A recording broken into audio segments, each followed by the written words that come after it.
सुनाओ camps limited अब देखिए 4,211 रुपए का प्राइसिंग हमें देखने मिला एंड ये स्टॉक ना बहुत कंसोलिडेट किया। मतलब अगर आप देखें रिटर्न कमा पाना एक लंबे टाइम से काफी मुश्किल पड़ रहा है। Hi this is Dev and watching traders diary. Problem क्या है कैम्स के अंदर एंड आप अगर होल्ड कर रहे हैं तो इससे आपको मिलेगा क्या? क्या कैम्स वाकई में एक मजबूत कंपनी है? अब देखिए कैपिटल मार्केट पर ना गाज जो गिरी हुई थी वो थी जेन स्ट्रीट का मैटर, वो सॉल्व हो गया। सेबी ने यहां पर ना इसको ठिकाने लगा दिया, सब कुछ बैन जो है वो हटा दिए गए हैं, वापस से सारी चीजें सही हो चुकी हैं। बट कैपिटल मार्केट कंपनियों में जो तबाही आई थी, जो गिरावट आई थी, वो अभी तक ये स्टॉक्स ना ओवर नहीं पाए।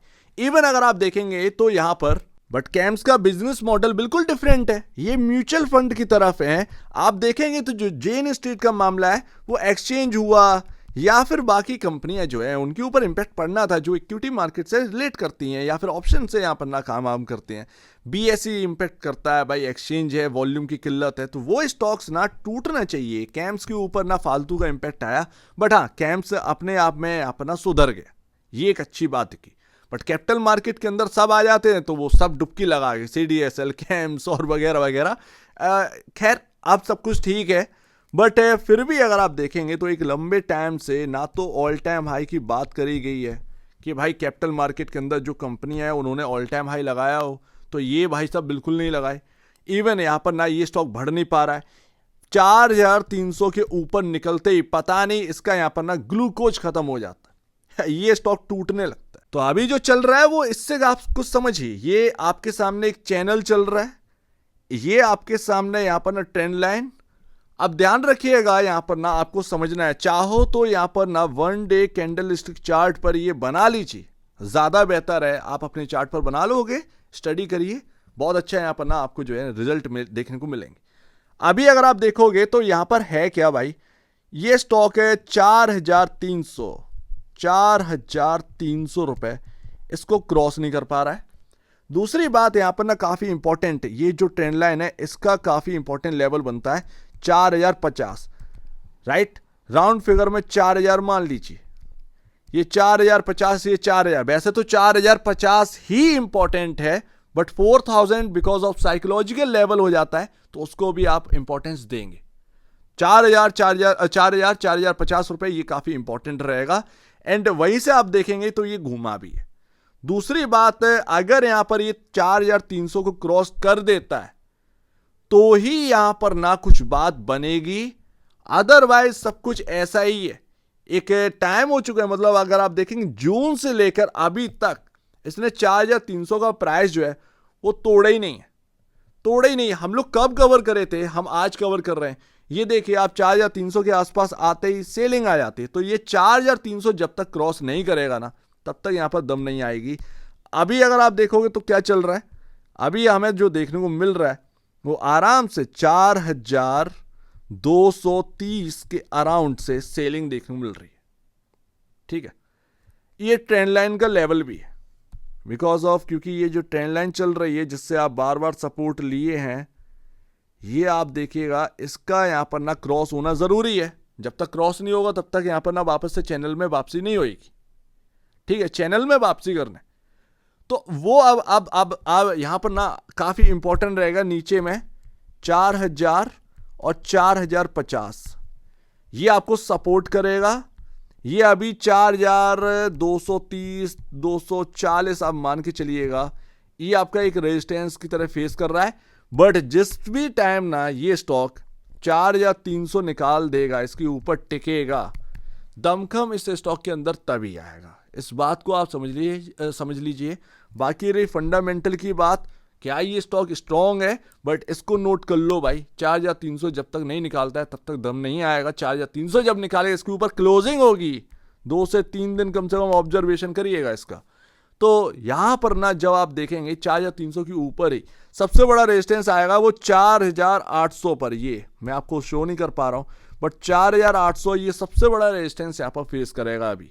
एंड अगर क्योंकि ये आपका चैनल चल रहा है तो ये आपका जो ट्रेंड लाइन है, ये आपका अपर ट्रेंड लाइन जो है, इस चैनल की अपर रेंज जो है, जब ये ब्रेक होएगी तो आप देखिएगा एक बड़ा ब्रेकआउट होगा इस स्टॉक के अंदर, बड़ा, मतलब आप समझ सकते हैं ना, बिग टाइप का।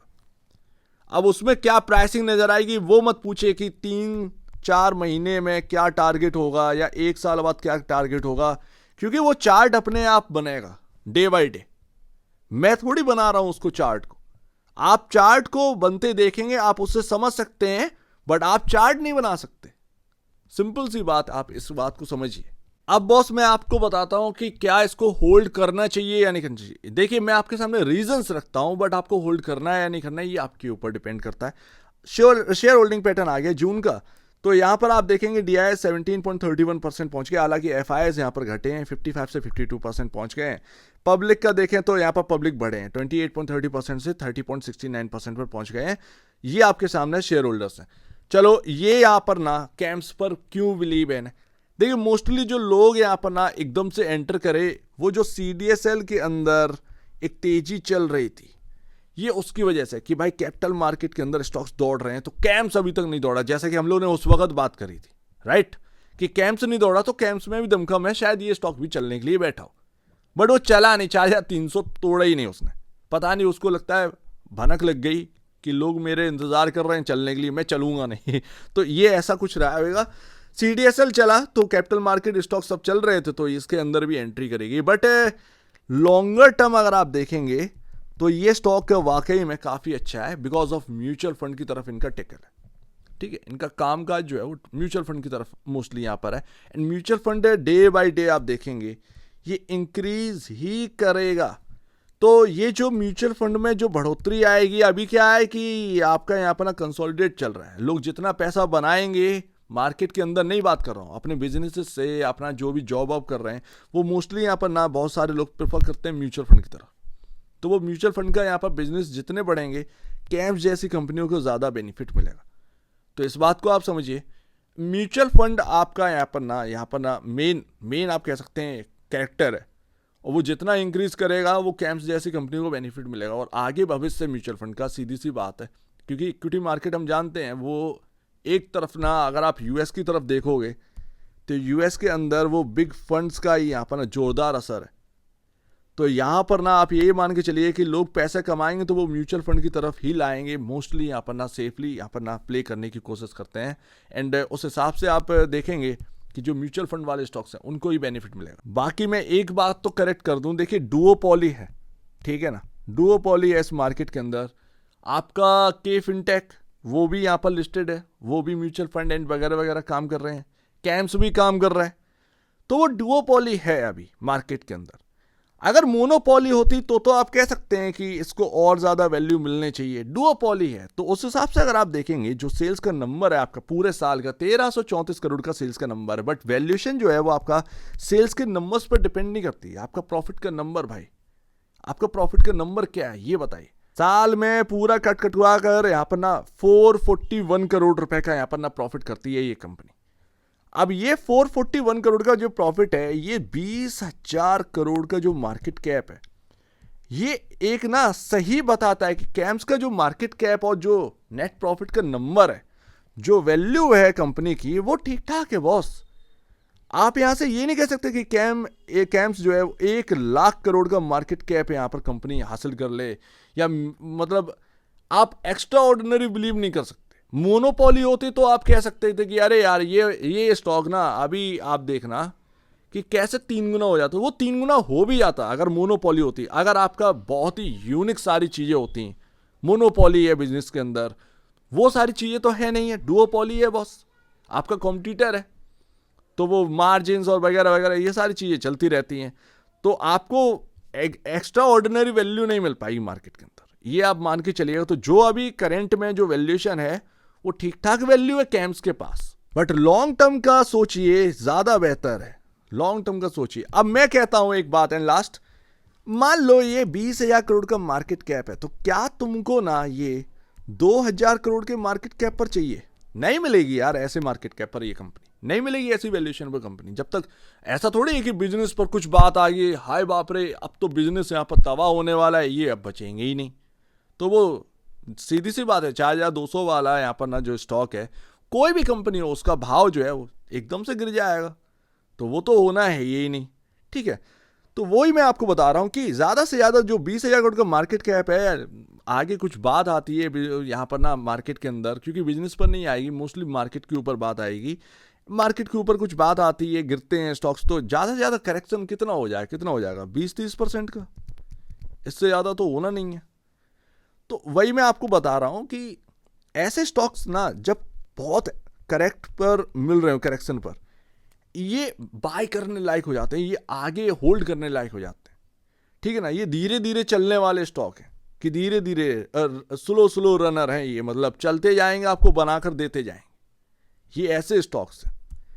तो अभी ना एंड लास्ट यहाँ पर ना आप देखोगे कि है क्या भाई, अभी अगर आप देखोगे तो यहाँ पर ना आपका जो चैनल है उसको, जो मैं अभी बोला ना 4050 और 4000 का लेवल काफ़ी इंपॉर्टेंट है इस वक्त। तो वो आप देखोगे ये जो रेड लाइन है एंड ये जो ग्रीन लाइन है, ये आपका मूविंग एवरेज है 50 और 200। तो ये 50 का जो लेवल है ना वो 4050 है। तो ये स्टॉक ना मतलब अपने मूविंग एवरेज के ऊपर है, इंपॉर्टेंट मूविंग एवरेज के ऊपर है, जो है 4050, साइकोलॉजिकल लेवल 4000। तो ये अभी आप कह सकते हैं कि ये स्टॉक अभी काफ़ी स्ट्रांग है, ठीक है। तो ये ध्यान रखिएगा। बाकी मार्केट की कंडीशंस अलग यहाँ पर ना डिपेंड करती है, बट मैं ये कह सकता हूँ कि हाँ भाई फंडामेंटल बेसिस पर ये स्टॉक अच्छा है, कोई कमी देखने को नहीं मिल रही है। बट ऐसा नहीं है कि आपके सामने तुरंत ही यहाँ पर 3 गुना 4 गुना एकदम से हो जाए, नहीं, ये स्लो रनर है, धीरे धीरे आपके पोर्टफोलियो में रखे होंगे, धीरे धीरे बढ़ते रहते हैं। ये एक सीधी सी बात यहाँ पर ना समझ में आती है। तो उम्मीद है काफ़ी कुछ आपको समझ में आया होगा। मैं काफ़ी कुछ आपको ना स्टार्टिंग में बता दिया जो चार्ट पर है, एंड अभी आपने मूविंग एवरेज को समझ लिया। मूविंग एवरेज आपको सपोर्ट कर रहे हैं ऑलरेडी, यहाँ पर चार्ट पर जो ट्रेंड लाइन्स है एंड चैनल है वो आपको लेवल पता चली गए हैं, सारी चीज़ें आपके पास है। शॉर्ट टर्म का मैं कुछ नहीं कह सकता, बट लॉन्गर टर्म के लिए अगर एक नज़रिए देखा जाए तो कैम्स कोई ख़राब कंपनी नहीं है कैपिटल मार्केट के अंदर, और कोई महंगी भी नहीं है, इतना महंगी नहीं है कि भाई मतलब आप देखें कि हैवी टू हैवी करेक्शन होता चला जाए, तो ऐसा कुछ दिखता तो है नहीं है। ज़्यादा से ज़्यादा अगर करेक्शन होगा भी तो वो 20-30% का ही हो सकता है, अदरवाइज क्या चिल्लड़ के भाव थोड़ी यहाँ पर ना स्टॉक मिल जाएंगे, तो वो यहाँ पर ना समझ में आता है। सो उम्मीद है काफ़ी कुछ आपको समझ में आएगा। हालांकि आने वाली अर्निंग है 30 जुलाई को, इसका यहाँ पर ना रिजल्ट है Q1 का, तो उसको ध्यान में देखिएगा, ध्यान से देखिएगा। एंड शायद हो सकता है कि वो Q1 के नंबर्स के बाद अगर नंबर अच्छे हुए तो ये शायद ब्रेकआउट हो जाए। अदरवाइज अगर ये चैनल टूटा, ध्यान रखिएगा, ये चैनल टूटा, इसके नीचे आया तो ये काफ़ी नेगेटिव होगा, फिर वो करेक्शन यहाँ पर होगा, एंड वो शायद जो कुछ भी होगा वो Q1 की वजह से या तो ब्रेकआउट ऊपर की तरफ या फिर ब्रेक डाउन हो सकता है। तो वो Q1 काफ़ी डिपेंड करता है, Q1 काफ़ी डिपेंड करता है। सो उम्मीद है काफ़ी कुछ आपको समझ में आया होगा। एक बार नए से पहले आप इससे पहले अपने ब्रोकर एडवाइस से जरूर सलाह लीजिए। खुद की स्टडी करेगा, उससे बेहतर कुछ भी नहीं, खुद की स्टडी मस्ट है। तो आप दीजिए वीडियो देखेंगे, बहुत धन्यवाद दोस्तों।